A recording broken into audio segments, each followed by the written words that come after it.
le presentamos A través de la Biblia. Y llegamos ahora al capítulo 8. En este capítulo encontraremos los siguientes aspectos. Algunas mujeres sirven a Cristo. Las parábolas del sembrador y de la lámpara encendida.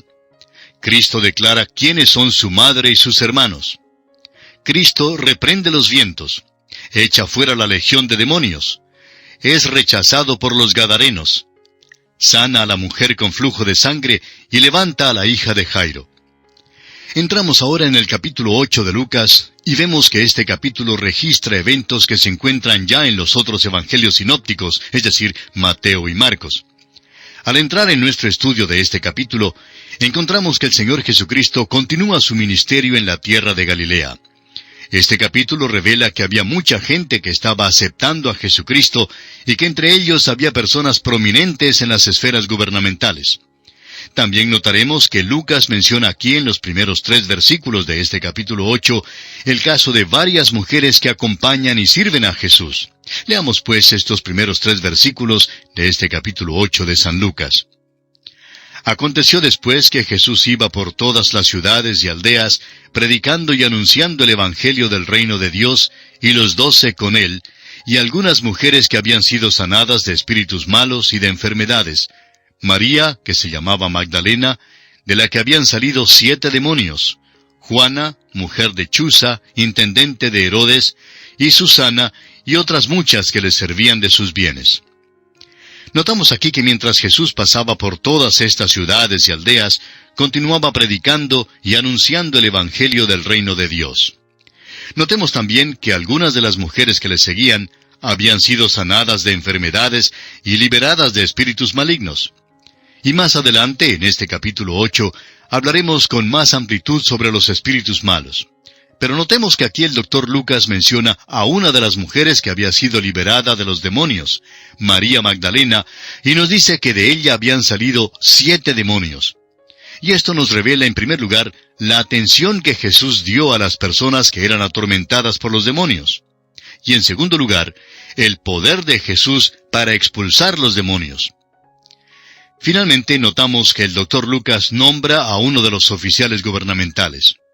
Nos dice que Chuza era intendente de Herodes y que su esposa Juana seguía al Señor Jesucristo y junto con otras muchas mujeres le servían de sus bienes. Llegamos ahora a la parábola del sembrador que aparece en los versículos 4 al 15 y que ya consideramos en nuestro estudio de los evangelios escritos por Mateo y Marcos. Por esto, no creemos que sea necesario leer todo este pasaje.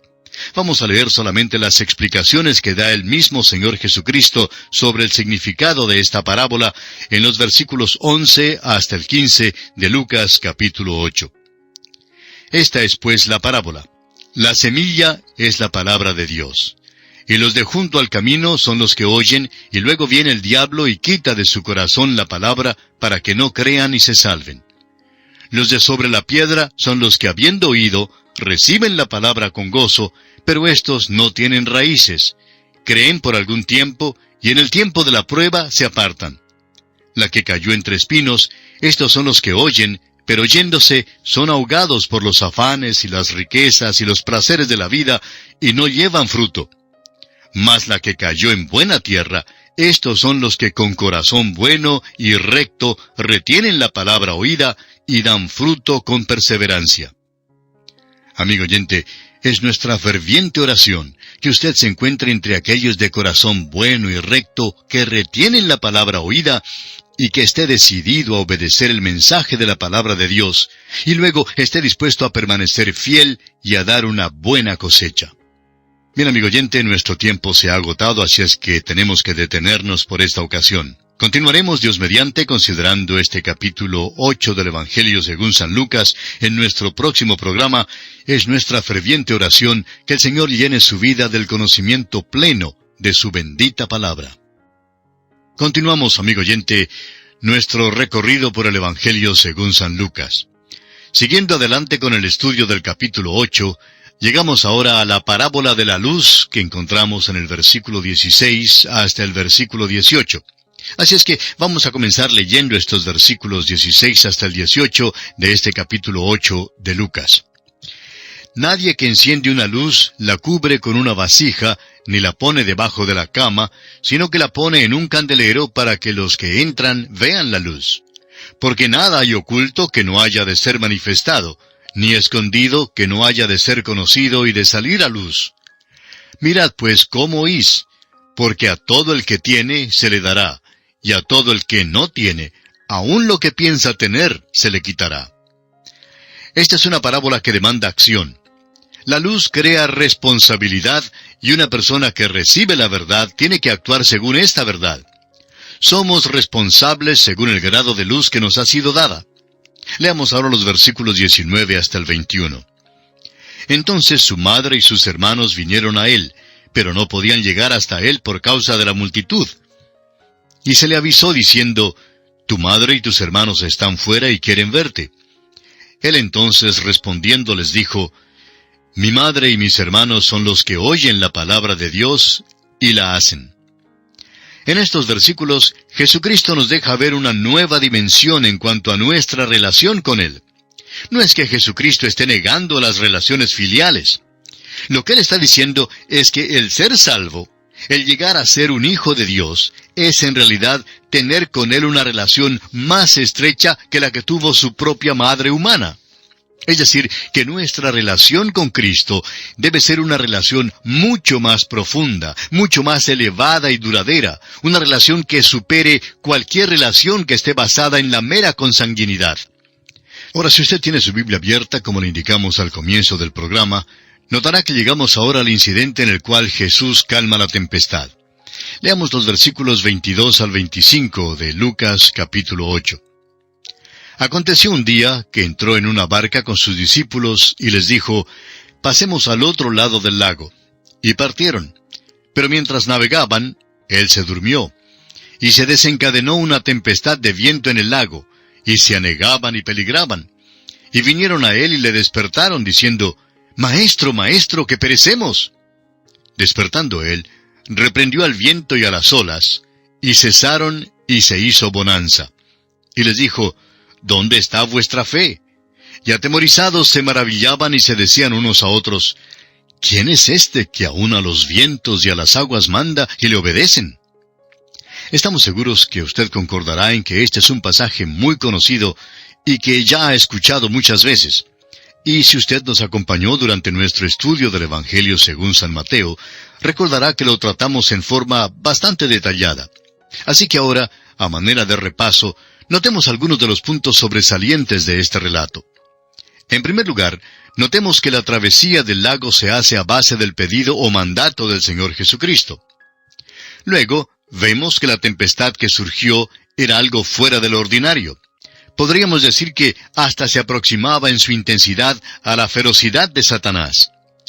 Notemos también que Jesús estaba durmiendo, seguramente porque estaba bastante cansado, y que la tempestad en todo su furor no perturbó su sueño. Sus discípulos, en cambio, se asustaron muchísimo, creyendo que todos iban a morir. Creemos que no sabían que era imposible que naufragara barca alguna en la cual Jesucristo se embarcara. Además, es interesante notar que la tempestad misma no perturbó en lo más mínimo al Señor, sino que lo que le sorprendió fue la actitud de sus discípulos.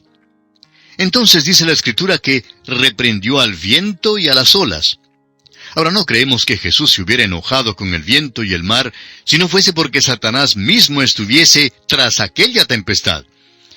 El milagro aquí consiste en que en un instante el viento cesó y aquella mar brava se transformó en una superficie lisa como un cristal. Por último, vemos que después de calmar esta tempestad, el Señor se volvió a sus discípulos y les reprendió por su falta de fe. Y creemos que algo muy similar ocurre con muchos de nosotros. Estamos muy dispuestos a confiar en Jesucristo como nuestro Salvador cuando todo está en calma, pero no confiamos en Él durante nuestra travesía por el mar tempestuoso de la vida diaria. Sus discípulos querían conocer mejor a su Señor, pero para lograrlo, para saber algo sobre su gran poder, tuvieron que pasar por aquella tempestad. Y así mismo ocurre con nosotros hoy en día. Estamos seguros que Dios nos coloca en medio de las tentaciones y las pruebas de la vida para que podamos acercarnos y conocer mejor a nuestro amantísimo y todopoderoso Salvador. Prosiguiendo ahora nuestro estudio de este capítulo 8 del Evangelio escrito por el Dr. Lucas, llegamos a su relato sobre el encuentro de Jesús con los endemoniados en Gadara. Según los otros relatos, hemos visto que Jesús se encontró con dos personas aquí que eran poseídas por demonios, pero el Dr. Lucas, siendo médico, aísla el caso de solo uno de ellos y lo presenta con ciertos detalles que comentaremos, pues creemos que serán de mucho interés en este estudio. Leamos primeramente los versículos 26 y 27 de este capítulo 8 de Lucas. Y arribaron a la tierra de los Gadarenos, que está en la ribera opuesta a Galilea. Al llegar a la tierra, vino a su encuentro un hombre de la ciudad, endemoniado desde hacía mucho tiempo, y no vestía ropa ni moraba en casa, sino en los sepulcros. Como ya lo mencionamos, vemos por estos versículos que Lucas menciona solo a una persona en este relato, aunque la evidencia presentada por los otros escritores indica que en realidad eran dos. Usted quizás se esté preguntando ¿por qué? Bueno, creemos que siendo que Lucas era médico, usa este caso simplemente como una ilustración para enseñarnos algo de mucho valor. Ahora bien, en cuanto a este asunto de demonios, es verdad que hay muchos que afirman que todo lo referente a demonios pertenece a la misma categoría que los fantasmas o los duendes, gnomos, espantos y cuantas otras cosas que son supersticiones, mitos y simples cuentos de hadas. También hay muchos, aun entre los creyentes, que piensan que si bien existieron los demonios en algún lejano pasado, ya no existen en el día de hoy. Sin embargo, estamos viendo especialmente en días recientes como si el péndulo ha cogido el rumbo opuesto, ya que es mucho lo que se escucha, se comenta y se lee ahora en cuanto al resurgimiento del ocultismo, de la adoración a Satanás y de la posesión demoníaca. Y realmente ya es muy difícil poder explicar mucho de lo que está ocurriendo en nuestra sociedad contemporánea sin llegar a admitir la existencia real de los demonios.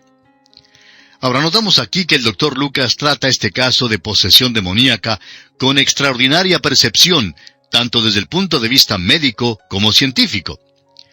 El relato de Mateo de este mismo evento se limita a mencionar los eventos ocurridos, mientras que Marcos enfoca este caso como algo bastante emotivo y espectacular.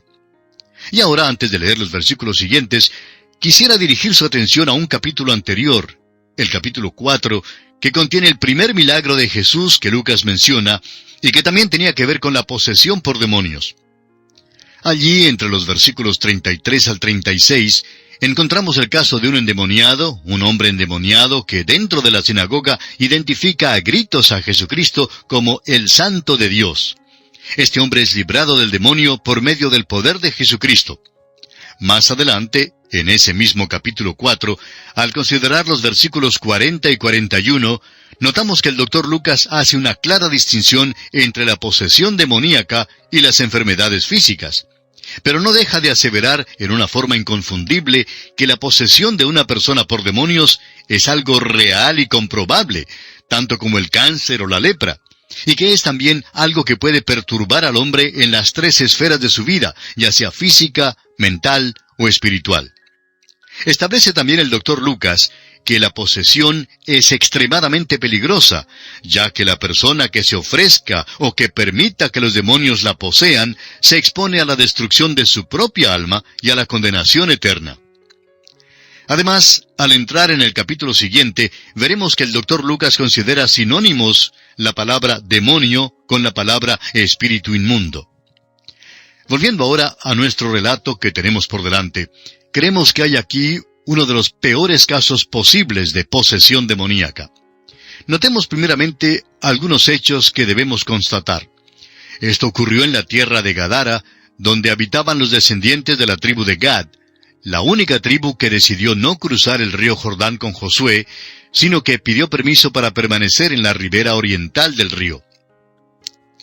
Luego veamos el propósito de este milagro que es revelado en la primera mitad del versículo 39 de este capítulo 8 de Lucas, que dice: «Vuélvete a tu casa y cuenta cuán grandes cosas ha hecho Dios contigo». Sí, amigo oyente, este es el propósito de esto, este es el valor o la razón de todo este incidente. Y antes de pasar al versículo siguiente, creemos que hay algunas cosas mencionadas en los versículos ya leídos que debemos notar. Este hombre, uno de los peores casos de posesión por demonios jamás registrados, estaba desnudo y según el versículo 27 había estado así por mucho tiempo. Creemos que existe una relación directa entre el nudismo y la posesión demoníaca. También indica este versículo 27 que no vivía en una casa como las personas normales, sino que vivía entre las tumbas y las cuevas. La personalidad de este hombre había sido degradada, envilecida y destruida. Él no tenía ninguna voluntad propia. Estaba poseído por los demonios. Leamos ahora los versículos 28 y 29 de este capítulo 8 de Lucas. Al ver a Jesús, lanzó un gran grito, y postrándose a sus pies exclamó a gran voz, «¿Qué tienes conmigo, Jesús, Hijo del Dios Altísimo? Te ruego que no me atormentes». Porque mandaba al espíritu inmundo que saliese del hombre, pues hacía mucho tiempo que se había apoderado de él, y le ataban con cadenas y grillos, pero rompiendo las cadenas, era impelido por el demonio a los desiertos. El demonio reconoció a Jesús. Santiago, en el capítulo 2 de su carta, versículo 19, dice, «Tú crees que Dios es uno. Bien haces. También los demonios creen y tiemblan». Los demonios son los enemigos de Dios y serán juzgados. Aquí quizá alguien se esté preguntando que cuál es el origen de los demonios. Y no deseamos ser dogmáticos. El mundo físico tiene algo que no se puede ver, y esto es el átomo. ¿Ha visto usted alguna vez un átomo? Sin embargo, los átomos existen y han hecho un gran impacto en nuestros tiempos y durante nuestra generación. Igualmente, en el mundo espiritual hay ciertas cosas que no podemos ver. Los ángeles, por ejemplo, tienen existencia real, pero no los podemos ver. La Biblia enseña que hay dos clases de ángeles, los que están con Dios y los que cayeron con Satanás en el principio. Se nos dice que aún hay muchos que ofrecen sacrificios a los demonios. Hay y ha habido mucha adoración a los ángeles. Homero habla en cuanto a los demonios y los dioses como sinónimos. Otro filósofo griego dice que todos los demonios son buenos, mientras que otro declara que entre los demonios hay malos y buenos. Detrás de toda la idolatría y las religiones antiguas había siempre la adoración o el temor de los demonios. Los demonios son capaces de controlar al hombre a fin de que no pueda hacer lo que quiere hacer. Los demonios pueden obligar a los hombres poseídos a hacer cosas espantosas y terribles. Impulsan a las madres a matar a sus hijos, a los esposos a matar a sus esposas y a los hijos a matar a sus padres. Los demonios obligan a los hombres a cometer hechos insensatos y sin saber por qué hacen cosas tan terribles. Y amigo oyente, estas cosas están sucediendo precisamente en nuestros tiempos. Pero la humanidad culpa a todo menos a los demonios por lo que ocurre. Leamos ahora los versículos 30 al 33 del capítulo 8 de Lucas. Y le preguntó Jesús diciendo, ¿cómo te llamas? Y él dijo, Legión, porque muchos demonios habían entrado en él, y le rogaban que no los mandase ir al abismo.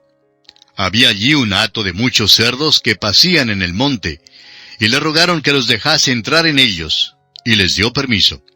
Y los demonios, salidos del hombre, entraron en los cerdos, y el hato se precipitó por un despeñadero al lago, y se ahogó. Este hombre no era poseído por un solo demonio, sino por una legión de demonios. Debemos notar que había entre 3 y 6,000 hombres en una legión romana de soldados. La palabra legión era usada con el sentido de muchedumbre. Es que había una muchedumbre de demonios en este hombre, y según ellos lo expresaron en el versículo 31, no querían ir al abismo. Ese abismo es el lugar donde están encarcelados los otros ángeles caídos, y que Judas menciona en el versículo 6 de su carta. Dice Judas, y a los ángeles que no guardaron su dignidad, sino que abandonaron su propia morada, los ha guardado bajo oscuridad en prisiones eternas para el juicio del gran día. Los demonios siempre quieren entrar en el cuerpo de alguna persona. Cuando un demonio es expulsado de una persona, viaja y vuelve para tratar de entrar de nuevo en esa persona. Y si no puede obtener la entrada, procura entonces ir a otra persona que esté dispuesta a ser poseída. Un demonio no quiere quedarse sin cuerpo. Por eso, cuando el Señor echó fuera los demonios de este hombre, ellos estaban dispuestos a ir a los cuerpos de los cerdos que comían en la ladera antes que tener que ir al abismo. Pero veamos qué fue lo que ocurrió. Pues los cerdos prefirieron la muerte antes que permitir que los demonios vivieran en ellos. Leamos ahora los versículos 34 al 36 de este capítulo 8 de Lucas. Y los que apacentaban los cerdos, cuando vieron lo que había acontecido, huyeron, y yendo dieron aviso en la ciudad y por los campos. Y salieron a ver lo que había sucedido, y vinieron a Jesús y hallaron al hombre de quien habían salido los demonios, sentado a los pies de Jesús, vestido y en su cabal juicio, y tuvieron miedo. Y los que lo habían visto les contaron cómo había sido salvado el endemoniado. No nos queda ya mucho tiempo, pero quisiéramos que usted note la transformación maravillosa que experimentó este hombre. Y esto nos dice que solo el poder de Cristo es el único que puede librarnos del poder de Satanás. Estamos viendo un resurgimiento de la adoración y el temor de los demonios en nuestros tiempos. Y es algo espantoso y asqueroso. Lo que necesitamos, amigo oyente, es invocar el nombre de Dios para que nos ayude e invocar su preciosa sangre que fue vertida una vez por todas en la cruz del Calvario para pagar el precio total de nuestra liberación. Amigo oyente, le invitamos a que usted abra en este mismo instante las puertas de su corazón al Hijo de Dios, el Señor Jesucristo, y le reciba como su personal Salvador, como el Señor y dueño absoluto de todo su ser. Solo así podrá usted experimentar una verdadera, profunda y total transformación de su vida que le eleve al plano de Hijo de Dios. Reciba a Cristo Jesús en esta hora y sea salvo por toda la eternidad. Que el Espíritu Santo de Dios le ayude y le guíe a dar este paso de fe que hará de usted una nueva criatura. Y de esta forma llegamos al final por el día de hoy. Dios mediante, en nuestro próximo programa continuaremos nuestro estudio de este capítulo 8 del Evangelio según San Lucas. Es nuestra oración que el Señor guíe su vida en todo instante. Continuamos hoy, amigo oyente, el viaje que estamos llevando a cabo por el Evangelio según San Lucas. En nuestro programa anterior estábamos considerando la liberación del endemoniado gadareno y que Lucas usa como una ilustración para enseñarnos algo de mucho valor. Y llegamos hasta el versículo 36. Y notamos en esta porción, especialmente en la última parte del versículo 35 y el versículo 36, notamos la gran transformación, la maravillosa transformación que se operó en este hombre que había sido poseído por los demonios. Y dijimos que esto nos hablaba de que solo el poder de Cristo puede librarnos del poder de Satanás. Estamos viendo un resurgimiento de la adoración y el temor de los demonios en nuestros tiempos. Y es algo espantoso y asqueroso, pero necesitamos invocar el nombre de Dios para que nos ayude e invocar su preciosa sangre que fue vertida una vez por todas en la cruz del Calvario para pagar el precio total de nuestra liberación. Hoy comenzaremos leyendo los versículos 37 al 39 de este capítulo 8 del Evangelio según San Lucas. Entonces toda la multitud de la región alrededor de los Gadarenos le rogó que se marchase de ellos, pues tenían gran temor. Y Jesús, entrando en la barca, se volvió. Y el hombre de quien habían salido los demonios le rogaba que le dejase estar con él. Pero Jesús le despidió, diciendo, «Vuélvete a tu casa, y cuenta cuán grandes cosas ha hecho Dios contigo». Y él se fue, publicando por toda la ciudad cuán grandes cosas había hecho Jesús con él. Como lo mencionamos al principio de este estudio sobre este hombre endemoniado, Cristo cumplió un propósito específico al liberarlo del yugo de los demonios que lo poseían. El versículo 39 declara que Jesús le dice que vuelva a su hogar y que cuente lo que Cristo había hecho por él. Notamos entonces que este hombre se fue y publicó a través de toda la ciudad las grandes cosas que le habían acontecido. Y no creemos que hubo alguna persona que fuera capaz de silenciar su testimonio. Y así sucede también hoy en día, amigo oyente. Cuando una persona encuentra la libertad por medio de Jesucristo, cuando es liberada del poder de Satanás y sus demonios, no puede menos que proclamar su testimonio a todo aquel que esté y también a los que no estén dispuestos a escucharlo. Es verdad que en nuestro derredor vemos tinieblas que son cada vez más negras y amenazantes, pero es igualmente cierto que Jesucristo es todopoderoso y que puede y quiere librarnos de todo pecado. Leamos ahora el versículo 40 de Lucas capítulo 8. Cuando volvió Jesús, le recibió la multitud con gozo, porque todos le esperaban. Y encontramos aquí un gran contraste. El versículo 37 dice que los gadarenos le rogaron que se fuese de entre ellos, porque tuvieron gran temor, y añade que Jesús accedió inmediatamente a su solicitud, subiendo a su barco y volviendo a la ribera opuesta. Y es aquí donde observamos el contraste, pues según lo vemos aquí en el versículo 40, cuando Jesús llegó de nuevo al punto de partida en su viaje a través del lago, había allí una multitud que lo recibió y le dio la bienvenida. Mientras en una ribera le piden a Jesús que se vaya, que se aparte de ellos, en la ribera opuesta había una multitud que esperaba su venida. Y así ocurre en nuestros días, amigo oyente. Mientras unos están empeñados en combatir a Dios, en rechazar a su Hijo, en volverle la espalda y apartarse de Él, hay otros que le buscan con corazón contrito, que están dispuestos a buscarle, que están dispuestos a abrirle las puertas de su corazón y a recibirle. Y es nuestra esperanza y es nuestra oración, amigo oyente, que usted se encuentre entre aquellos que están dispuestos a recibir a Jesucristo en su corazón como su único y personal Salvador, y que esperan con gozo su venida. Bueno, llegamos ahora a otro caso tan interesante como importante.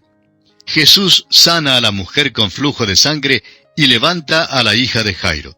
Leamos los versículos 41 al 44 de este capítulo 8 de Lucas.